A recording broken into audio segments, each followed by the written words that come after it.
За прв пат државата длабоко ја стави раката во джебовите на судиите и обвинителите во државата. Со уредба на владата од денес околу 500 суди и 200 обвинители на работа среќни нема да бидат.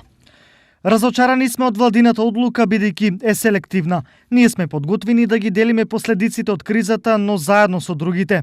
Велат разочарани судии за телевизија Стар. Идентично размислуваат и денес контактираните обвинители кои се повикуваат на огромната одговорност и во основа на непринципиелно донесената одлука. Со овие мислења се согласува и познатиот адвокат Александар Тортевски.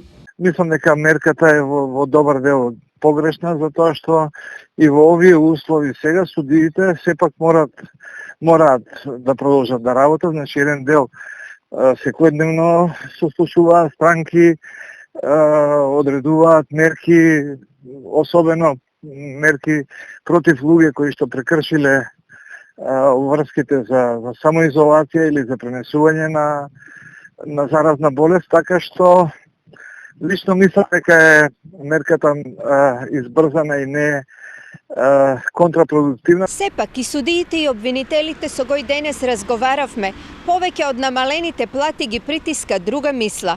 Има ли до нив некаква друга порака, зашто за несреќа и едните и другите немаат ниту синдикат, а судскиот совет е во своевидна пауза?